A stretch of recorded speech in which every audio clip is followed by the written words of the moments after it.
E aí, pessoal, tudo bem? Hoje a gente vai falar de can, could e be able to. Antes da gente começar, eu quero pedir para você dar o seu joinha nesse vídeo se você acha que o meu jeito de explicar te ajuda de alguma forma. Já se inscreve no canal e ativa o sininho para não perder nenhum vídeo. Bom, eu gosto sempre de começar a falar das estruturas através dos exemplos. Eu coloquei vários exemplos ali com can, could e be able to, só para a gente poder entender quando é que usa um, quando é que usa outro. Para início de conversa, o que é que isso quer dizer? O que é que significa can, could e be able to? Can, no sentido de poder, de ter a habilidade de saber fazer tal coisa. Could, no mesmo sentido, só que utilizado no passado. E be able to seria uma tradução direta, ser capaz de, conseguir fazer tal coisa. Então, por exemplo, eu sei nadar, I can swim, ou I am able to swim. Aqui, desse lado, eu coloquei algumas situações, algumas peculiaridades e quando é que a gente vai utilizar cada um deles ali, tá? Não é bem uma regra seguir essas instruções aqui, mas isso é como a língua é embasada. Isso é como o inglês originalmente falado pelos nativos é embasado. Então, eu vou sempre misturando informações daqui desse lado com os exemplos ali. Vamos começar por aqui. When something is possible, quando algo é possível. E partindo nos exemplos para a gente voltar ali e entender a situação. We can see the mountain from our window. We can see the mountain from our window. Nós conseguimos ver a montanha da nossa janela, ok? Então aqui eu tenho essa situação, quando algo é possível. When something is possible. Can. Eu poderia usar be able to? Poderia, mas não é tão comum, por isso deixei o exemplo daquele jeito. Outro exemplo, can you speak any foreign language? Can you speak any foreign language? Você sabe falar alguma outra língua estrangeira? Aqui, foreign, atenção, que a grafia está correta, tá, pessoal? Parece que está escrito ao contrário pela pronúncia, mas é GN no final mesmo, foreign, a pronúncia que engana um pouco. Então aqui seria, você sabe falar? Você tem a habilidade de falar? Aqui eu coloquei o mesmo exemplo usando be able to. Também é possível usar. Are you able to speak any foreign language? Are you able to speak any foreign language? Volta aqui então. Quando algo é possível que você fale outra língua sim. Ou somebody has the ability to do something. Quando alguém tem a habilidade de fazer alguma coisa. Outra observação, ability é sem H, tá? No inglês é ability com A mesmo. Aquele exemplo também vai se encaixar nesse aqui, olha só. General ability to do something. Uma habilidade geral para se fazer alguma coisa. Esse aqui eu não pulei não. Eu deixei ele aqui porque ele é uma situação um pouco peculiar, né? São os sentidos. See, hear, smell, taste, feel, remember e understand. Então, ver, ouvir, sentir o cheiro de, sentir o gosto de, feel, sentir, remember, lembrar-se e understand, entender, compreender. O que é mais comum utilizar quando na frase entra um desses sentidos aqui? O could. Como assim? Coloquei um exemplo aqui, olha só. When I entered the house, I could smell burning.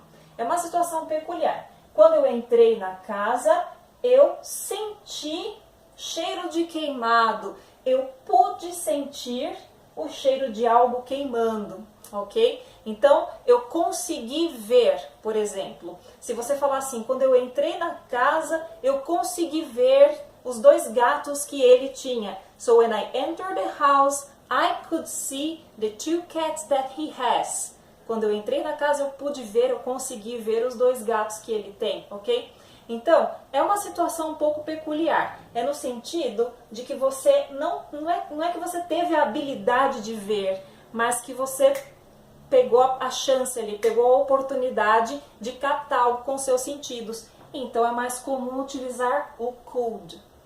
Isso é claro, eu coloquei dessa forma porque se trata de você utilizar isso numa narrativa ou contando alguma coisa. Mas se você quiser usar no presente também é possível. Você pode colocar assim, por exemplo, I can taste, você está tomando um chá e aquele chá dizem que tem um sabor diferenciado ali de limão, tem um toque de limão. O chá não é de limão, mas ele tem um toque de limão. Aí você pode tomar o chá e falar assim, yes, I can taste the lemon. Sim, eu consigo sentir o gosto do limão.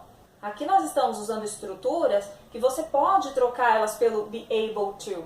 Claro, eu coloquei aqui, né, entre parênteses, porque be é um verbo que pode ser conjugado. Ele tem o presente, am, is, are, o passado, was e were, ok? Então você pode colocar ele no passado, mas lembrando que as maneiras mais comuns, a maneira mais encontrada no dia a dia, na fala, é assim, ok? Com as situações que estão aqui. Não quer dizer que está errado você utilizar, por exemplo, I was able to taste the lemon in the tea. Eu consegui sentir o gosto do limão no chá. Não é errado você falar assim, mas é mais comum, ok? A fonte de onde eu extraí esses exemplos, esses exercícios, diz ali que é mais comum utilizar, ok? Que não é errado, são todos muito parecidos. E o propósito dessa aula é só deixar você mais confortável na hora de você trabalhar, ok? Exemplos e também na hora de você ouvir. Então você se questiona assim, por que eu ouço tanto assim e não ouço desse jeito? Se eu sei que pode ser utilizado. É por essa razão. Tem mais a ver com a compreensão do inglês do que com o fato da sua própria construção, ok? Mais um exemplo utilizando aqui, general ability to do something. Esse exemplo aqui encaixa bem. My grandfather could speak 4 languages. My grandfather could speak 4 languages. O meu avô sabia falar 4 línguas. Aqui já é muito mais comum você encontrar could mesmo, nesse tipo de narrativa, quando eu estou contando esse tipo de história para você, quando eu estou te dando esse tipo de informação. É mais comum encontrar could mesmo e não o be able to, was able to no caso, né? Por quê? Porque quando eu uso to be able to, deixa eu vir desse lado, quando eu uso to be able to, eu estou na verdade falando de alguma coisa, something in a particular occasion, algo em uma ocasião especial, particular. To manage to do something, conseguir fazer algo numa ocasião em particular. Ou seja, aqui, então, é quando eu estou narrando alguma coisa, alguma situação parecida com isso aqui. Então, vamos imaginar esse cenário. Vamos lembrar daquele corredor nosso, Ayrton Senna, que ganhava todas. So, Ayrton Senna could beat everybody. Ayrton Senna podia ganhar, conseguia ganhar de todo mundo. O Schumacher era o cara que estava sempre na cola ali com o Ayrton Senna. Eles estavam sempre disputando ali a pole position, sempre disputando o primeiro lugar.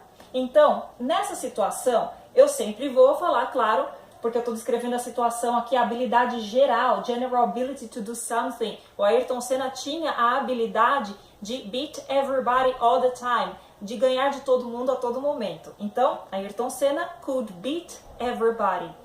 Só que tinha lá um dia aqui ou ali que o Schumacher conseguia ganhar da Ayrton Senna, mas era numa ocasião, uma aqui outra ali, uma ocasião especial, não era sempre, tá? Então o exemplo vai ficar assim: But Schumacher was able to beat Ayrton Senna once, maybe twice.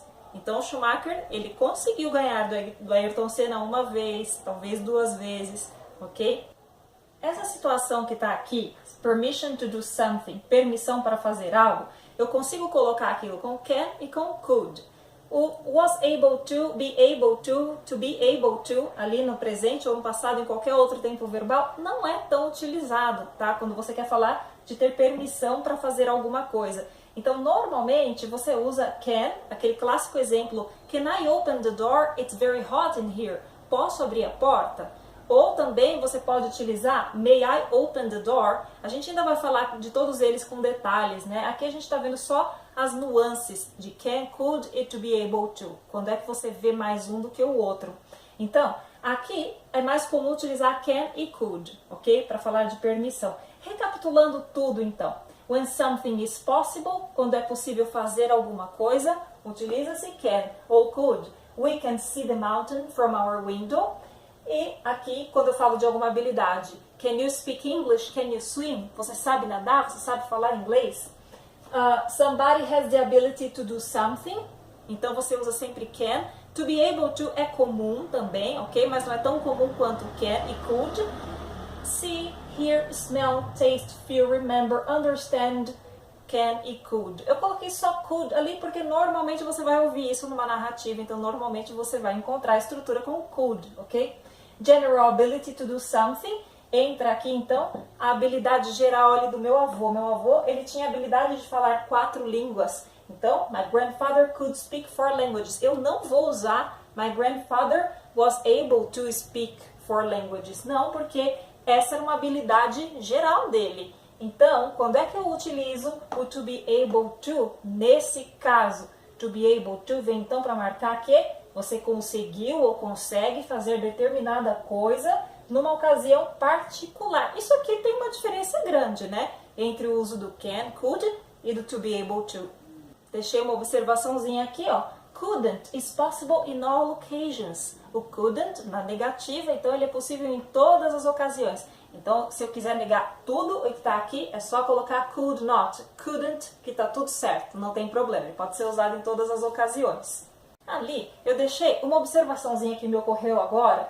I may e might be able to visit you tomorrow. Tomorrow, amanhã, é futuro, né? Então, can, não é possível fazer futuro com can. Não se pode inventar nada para colocar nada do lado do can para fazer futuro, porque ele por si só já é um auxiliar. Então, a única forma fácil aí que a gente encontra, a única maneira que a gente encontra de botar o futuro ali, ou o futuro do pretérito, no caso may e might, vai transformar isso numa possibilidade. Então, eu talvez seja capaz, eu talvez possa te visitar amanhã. I may be able to visit you tomorrow, ou I might be able to visit you tomorrow. Quando a gente vê todos eles juntinhos, can, could, must, should, may e might, a gente vai entender qual é a diferença de may e might, ok? Bom, pessoal, espero que a aula de hoje tenha servido para acrescentar alguma dica a mais, alguma informação a mais aí nos seus estudos do inglês. Se você gostou, não esquece de dar o seu joinha, tá? E até a próxima!